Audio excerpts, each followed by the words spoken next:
हसू आलं हसायचं.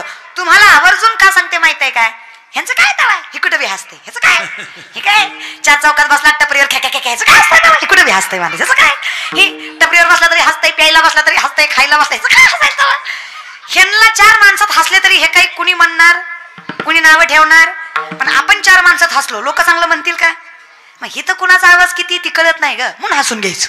हे तर कळणार आहे का कुणाचं. हा टाळी देऊ वाटली शेजारणीला द्यायची, नाही तिनं घेतली हा आपलं टाळी द्यायची महाराज, हसून घ्यायचं का, आनंद घ्यायचा. तुकोबाराय म्हणले मला जर मिळालं, हे मिळायचं कारण म्हणजे काही तपश्चर्या नाही. मग म्हणलेस महाराज हे मिळालं कसं. तुकोबाराय म्हणले फार सोपं आहे. मन करा रे प्रसन्न सगळं सिद्धीचे मोक्ष अथवा बंधन कशाच्या हातात आहे सगळं. It's all depend your mind. Peace of mind आपण ज्याला म्हणतो. ज्याचं मन शांत आहे तो कुठेही सुखी आहे, आणि ज्याचं मन अशांत आहे तो बंगल्यातही दुःखीच आहे. त्रिवेणी संगमी नाना तीर्थ पण चित्त नाही नामी, नामासी विनमुख तो नर पापिया हरिविन धावया. तुम्ही कीर्तनाचा आनंद घेत नाहीत, ह्यात तुमचा दोष नाही, तुमचं पाप तुम्हाला घेऊ देत नाही. कळलं त्यालाच कळलं महाराज बरं का. तुम्ही करत नाही याचा दोष तुमचा नाही. का नाही, त्याचं कारण आहे तो नर पापिया, तो नर पापिया. त्याच्यामुळे त्याला करू वाटत, आलं तरी ऐकू वाटत, साध्या भाषेत सांगायचं लोकांना तमाशा सुटत नाही, कीर्तन धरू वाटत नाही. असं तोंड जरा फटकळ आहे. पण मला खरं सांगू काय, आजकालच्या लोकांना व्यासपीठ आणि मंच यातलं खरंच फरक कळला नाही. पावित्र्य जपलंच नाही आमच्या लोकांनी. जर तुम्ही आज पावित्र्य जपलं नाही ना व्यासपीठाचं, तुम्ही आज संतांना जपलं नाही ना, आजपर्यंत संतांनी आपल्याला जपलंय, आपलं कर्तव्य आहे त्यांचं नामचिंतन वाढवणं. हे जर नाही केलं ना तुम्ही तर पुढची पिढी काय असेल याची आपण खात्री देऊ शकत. आजचीच पिढी बघा तुम्ही, आज तुमची पोरं बंगले बांधतील याची गॅरंटी आहे, पण तुमच्या बंगल्यात तुम्हाला ठेवतील याची गॅरंटी आहे तुम्हाला. हाय आडगावकर, थिंक अबाउट इट. याचा विचार करा. काय ग माय, जर तुमचं लेकरू रडतंय, आई त्याच्या हातात हरिपाठ देते. माय मावल्या होय गे, आडगावच्या बाया हरिपाठ देते का होय गे, होय गे मागच्या हरिपाठ देते का ग. मग काय देते ग माय, काय देते ग माय. अजून तोंड घेऊन मोबाईल म्हणते. काय तुझी मेंटॅलिटी काय आहे गे. हा बरं, एखाद्या घरी आम्ही गेलो आणि त्याचा पोरगा मोबाईलवर बसला असला तर आम्हाला बोलायची सवय. आम्ही म्हणतो ताई लेकराला मोबाईल दे जाऊ नकी, हा तेवढ्याच नादी लागतंय. नादीला बाय मोबाईल देते का. मग स्वयंपाक होतंय, धुणं होतंय, भांडी होत्यात, नाही तर उगं त्रास देतोय, तेवढंच नादी लागतंय. ठीक आहे, मग थोडा देत जा, फार वेळ देत जाऊ नको. ऐकत नाही, ऐकत नाही. अगं गुडघ्यापर्यंत आहे, फार फार तर 2-2.5 वर्षाचं आहे, तुझं ऐकत नाही. येड्यात काढते का काय. अगं 45 तुझ्या शब्दाच्या बाहेर नाही. कळलं त्यालाच कळलं वारा सर का. हा एक शब्द पडू देत नाही आणि तो ऐकत नाही. वेळात काढत जाऊ नका ग माय मावल्या. कधीही कुठल्याही सत्यकर्माला कारण शोधायची नाही. कशाला शोधायची ग माय. पुढची पिढी आपल्यावर अवलंबून आहे. तुम्ही हुशार नाही तसं नाही. कदाचित आमच्या तरुण मंडळीला आजकालचे मायबाप आवडत नाहीत. वाईट वाटतं कधी कधी. जी पोरं जरा शिकली, पुस्तकं वाचली, संत सांगतात सावज सांगे संतोषाला खोकड पुस्तकं वाचाय, याचं काय अवघड आहे. पण जे 2-4 पुस्तकं वाचून शानी झाली, बिना गुरुची मोठी झाली, ती माणसं आईबापाला सुद्धा मूर्खात काढतात. त्याचा मूर्तिमंत उदाहरण, आमच्या आजच्या पिढीला 90लीतली माय धोत्रातला बाप आवडत, लाज वाटते 4 माणसासमोर न्यायची. काय वाटतं, तुमची माय साडी नेसते, डोक्यावरून पदर घेते, तुमच्या माईच्या कपाळाला कुंकू आहे, तुमच्या माईला स्पष्ट मराठी येत नाही किंवा 2-4 शब्द इंग्लिशचे येत नाहीत, म्हणजे तुमची आई अडणी आहे. अरे मायबाबा हो, आपल्या आईसारखी आई हुडकून सापडणार नाही. आणि ज्ञानाचं घेऊन बसाल तर माझी माय इतकी ज्ञानवंत आहे की अजूनही माझी माय साबण संपलं तर फेकत नाही. जुन्या साबणाची चिपळी नव्या साबणाला लावती का तर तेवढेच एक आंघोळ होईल. खरंय का खोटे होय का माय. लुगडं फाटलं फेकता का, गोधडी शिवीन पण फेकत. माझ्या आईला 7 स्टार नाही तर 5 स्टार हॉटेलला न्या, आईस्क्रीम खाऊ घाला, चमचे घरीच आणणार, guarantee. It is not a lower class, it is not a middle class, it is hi class. कारण तिच्या घरी आलेला रुपया लबाडीचा नाही याची जरा जाणीव आहे. तिला माहित आहे माझ्या बापानं रक्ताचा घाम केलाय, माझ्या आईनं रक्ताचं पाणी करून मला पोसलंय. माझ्या ताटात पडलेली भाकरी कष्टाची आहे, कुणाला लुबाडून घेतलेली नाही. ती लबाडीचा रुपया घेणार नाही आणि कष्टाचा रुपया वाया जाऊ देणार नाही. कौतुक आहे मला माझ्या आईचं, वैभव माहित आहे मला माझ्या आई. पाठीमागचे टाळ्या वाजू वाटल्या तर वाजवीच जा रे. असा काही सरकारचा GST नाही त्याला, वाजवीच जा. जरा लोकांना मोठेपणा द्यायला शिका की. नाही, तुम्ही टाळ्यात भरपूर ठिकाणी वाजवता, फक्त इथं वाजवीत नाही. जाऊ दे, आता काय करणार महाराज, वाजवायचे तिथं वाजवीत जा. नाही, चांगलं असतं, दुसरं काही नाही. तेच सुरुवातीकडे या. लोकांना कळत नाही कुठं वाजवाव्या, कुठं जावं कळत नाही, कुठं बसावं कुठं कळत नाही, काय वाजवावं कळत नाही. लोकांना फरकच कळत नाही. लोकांना वाटतं सारखंच आहे. हा दादा, हे व्यासपीठ आहे, तो मंच आहे, हा पखावाज आहे, ती डुलकी आहे, ह्यो विना आहे, ते तुंतू नाही, ह्यो महाराज आहे, ते तुम्हाला माहित आहे. फरक समजून घ्या रे. हे मनोरंजनासाठी नाही, ते कदाचित मनोरंजनासाठी असेल, पण मला वाटतं घाणेरडं मनोरंजन करून सुद्धा फायदा. कारण शास्त्र सांगतं आमचं, यत्र नारीस्तु पूज्यन्ते रमन्ते तत्र देवता आहे. आई बहिणींची कदरच करावी हो, कदरच करावी, कारण ताकदच तेवढी आहे त्याच्यात. जिथं ब्रह्म विष्णू महेश ह्या तिघांनाही जिथं महिषासुराचं मर्दन करता आलं नाही, ब्रह्माची भक्ती केली महिषासुराने, आयुष्यभराचा आशीर्वाद दिला की काही झालं तरी तुझं मर्दन होणार नाही. त्या तीनही देवांनी ज्यांची उत्पत्ती, ज्यांचा विनाश आणि ज्यांची स्थिपत्ती आहे, म्हणजे ज्यांनी जन्माला घातलंय, जो तारतोय आणि ज्याने मारतोय, या तिघांनी मिळून एक अवतार निर्माण केला ज्याचं नाव होतं दुर्गा. त्यांना वाटलं की आमच्या तिघांनीही होणार नाही, पण एका करून होऊ शकतं, ती म्हणजे स्त्री शक्ती आहे, ती म्हणजे आदिशक्ती आहे, जिने महिषासुराचं मर्दन केलं. Woman is an ideal manager. सगळ्यात मोठी व्यवस्थापक स्त्री आहे. सायंटिफिकली सांगते, मोठ्यातले मोठे उद्योजक सांगतात, मोठ्यातले मोठे उद्योजक सांगतात, जे आम्ही आजपर्यंत करू शकलो नाही, ती रोजची गृहिणी आपल्या घरामध्ये दररोज करते, जे आम्ही आजपर्यंत आम्हाला जमलं नाही. मॅनेजमेंट, व्यवस्थापन, जे मी सुरुवातीला सांगितलं. आम्ही काय केलं माहित आहे का, प्रत्येक गोष्ट, बर इतिहास वाचला चुकीचा, अनुभवला चुकीचा. इतिहास आम्ही, आता शिवजयंतीचा काळ चालू आहे, आमची मुलं शिवजयंती करतात पण डीजे लावून करतात, बाया नाचवून करतात, दारू पिऊन करतात. काय करताच कशाला तुम्ही? आणि काय रे वाईट याचं वाटतं, यांनी महापुरुषांचा वापर स्वतःच्या स्वार्थासाठी केला, वापर केला. छत्रपती शिवरायांचा इतिहास काय हे महत्वाचं नाही, छत्रपती कुठल्या जातीचे होते हे महत्वाचं. यांना मी त्यांच्या जातीचा आहे, याच्यापेक्षा मी त्यांच्या विचाराचा हे मोठं आहे. काय शिकलो आपण इतिहासातनं? छत्रपती शिवरायांच्या इतिहासातनं दोनच गोष्टी घ्याव्या, स्वाभिमान आणि निष्ठा, जे माझ्या राजाचा इतिहास शिकवतो, जे आम्हाला गरजेचं आहे. स्वाभिमान, लाचारी करायची नाही, निष्ठा, काही झालं तरी आपली माती सोडायची. जर माती आपली, जर राज्य आपलं, जर देश आपला, जर गाव आपलं, जर आपल्या मनगटात ताकद आहे, तर आपल्या राज्यात, आपल्या मातीत वर्चस्व सुद्धा आपलंच असलं पाहिजे. हा स्वाभिमान आहे.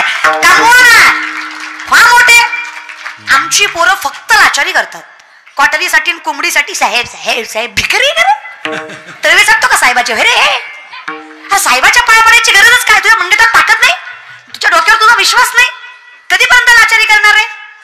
अहो क्लर्कच्या नोकरीसाठी 1000 पोरांनी फॉर्म भरावा. कशाच्या? क्लर्क. चपराशी किती? 1000. बुद्धी काय घाण ठेवली का तू? तुझ्या हातात ताकद नाही का? लोळा पांगलायस का काय? पण माहित आहे की 999 महागारी जाणार आहे, तरी 1000 पोरांनी फॉर्म भरला.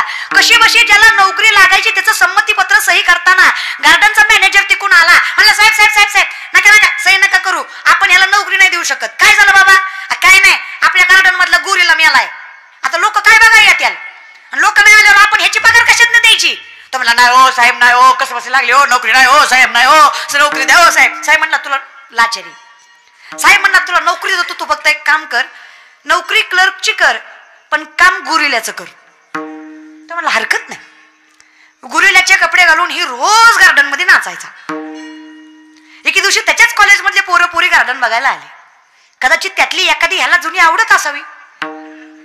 जशी तिच्याकडे बघायचा तशी उडी मारायचा. ती दिसली का उडी? आपलं काय गुरिला होतं, पोरग होतं. पुरी बघू बघू उड्या मारायचो. उड्या मारीत मारीत कवा सिंहाच्या पिंजऱ्यात जाऊन पडलं त्यालाच कळलं नाही. तर पडलं ते पडलं, त्याने बघितलं सिंह झोपलाय.